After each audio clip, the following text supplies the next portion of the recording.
January 4, 1894, the Toronto Daily Mail, Toronto, Canada. New Religious Sect. A peculiar purification to starve the devil.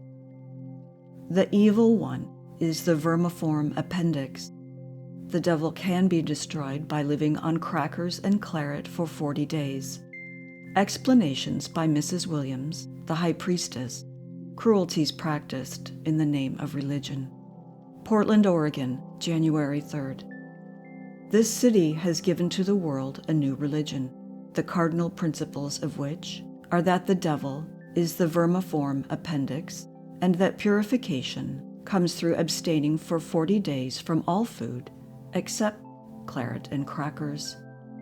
The High Priestess of the Creed is no itinerant wanderer of the wilderness, no underfed, scantily clothed, draggled denizen of the slums, but the buxom wife of George H. Williams, who has been judge, presidential elector, congressman, United States Senator, and United States Attorney General, who was nominated by President Grant for Chief Justice of the United States Supreme Court, and who is now Oregon's leading lawyer.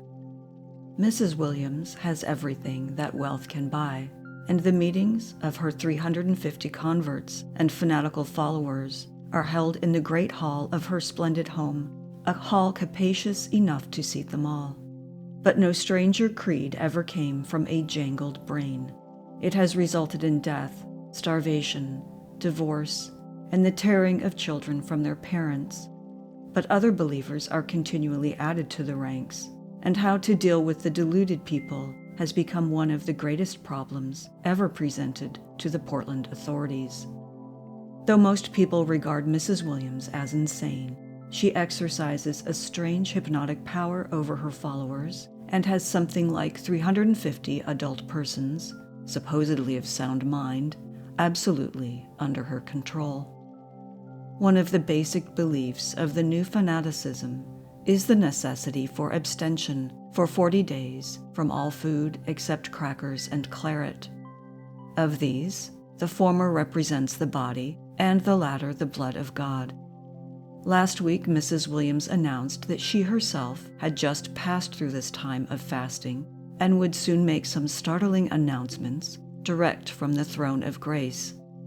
With her, the fast does not seem to have been especially distressing, but with some of her followers, it has been a serious matter. The religion's most marvelous revelation and, according to Mrs. Williams, the most marvelous since the time of Moses and the tablets, was given to the High Priestess about the middle of August. This was that the devil is the vermiform appendix. I did not know the medical term then to designate the evil one, she said, but the revelation told me his exact position as traced on the chart. The form is very much like that of a snake, the original tempter.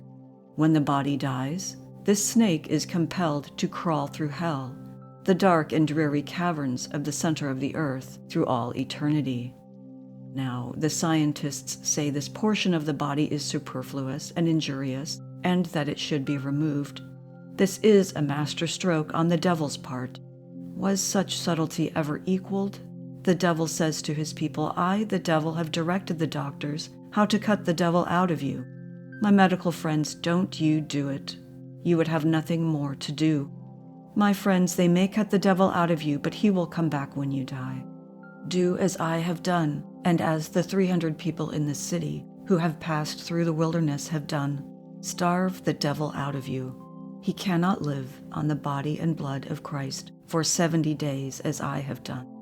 You can starve him to death.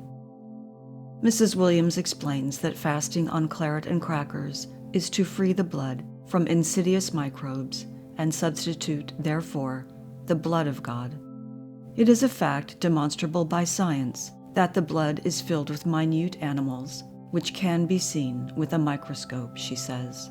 These were placed in the blood as a penalty for the sin of Adam, and it is only when the blood is purged of them that the body can acquire the condition of Adam before he had sinned. This minute life cannot subsist on the food partaken by myself and my people during our periods of fasting and the blood polluted by the microbes is supplanted by the blood of God. It is only at God's command that we undertake a fast, and we cannot die if we obey Him. He sustains us. After a fast, all passion is dead. There is no desire to sin. Married people live apart, and young people have no wish to marry. Will not this depopulate the world with one generation? Yes, but do you not know that the millennium is at hand? Why should more children be born to share the terrible fate of mankind? I am teaching my people to prepare for it. When a family or a member of it is commanded by Mrs. Williams to fast, it is very rarely that the order is disobeyed. Grown people are ordered to fast on claret and crackers for 40 days. Water is substituted for the claret in the case of children, and their fasts are regulated by their age, 1 day for each year.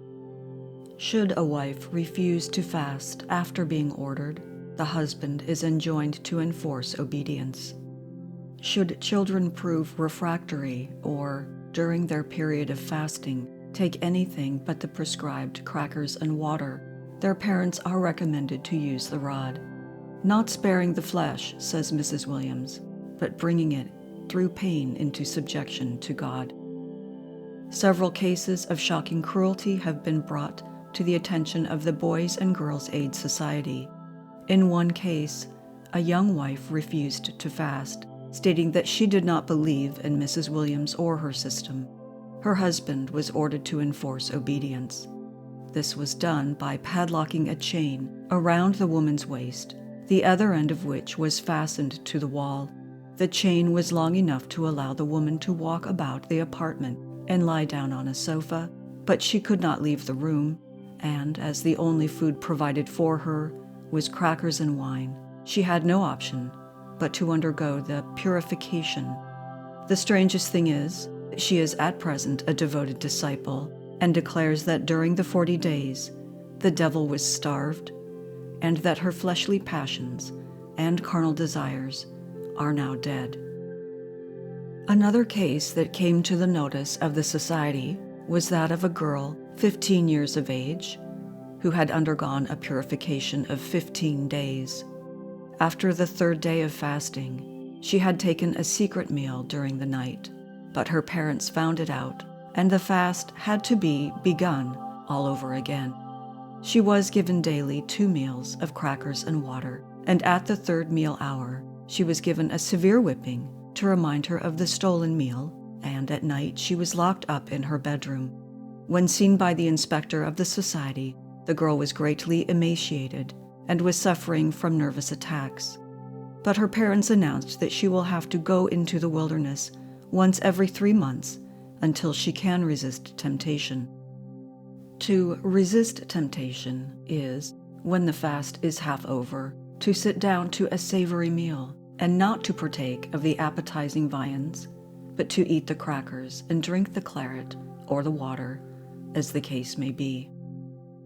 2 young ladies who attended one of the meetings of the faithful say the services were more hysterical than those at the most lugubrious revival meeting. Mrs. Williams is cheered by her followers continually during the services, some of them breaking out into such extravagances as, "Hip hip, hurrah for Jesus." During the meeting attended by the young ladies, it was determined that the devil had entered into a 2-year-old boy who persisted in grasping and moving a chair near him. Mrs. Williams insisted that this was the work of the archfiend and attempted to frighten him from the child. "You touch it if you dare, devil," she exclaimed. The child innocently and thoughtlessly grasped the chair again. "Thy will be done in the chair and that child," prayed the high priestess. "I should think God would paralyze that arm," she cried, as the baby again gripped the chair. "I place that child and that chair under Jesus Christ." The child moved, so it was decided that the 2 young ladies were leagued with the devil, and that the combination was too strong for divine providence. As a consequence, Mrs. Williams determined that it would be necessary to spank the devil out of the baby. Twice within an hour, the little one was held up and publicly spanked, and each mother was cautioned not to sympathize with the flesh of her children. This meeting continued 3 hours, and many of the believers became frantic with excitement. Crackers and claret were partaken of, large quantities of the wine being consumed. Afterward, some of the devotees remarked that the constant strain was killing them. There is great excitement over the doings of this new sect and the wonderful influence exercised by Mrs. Williams.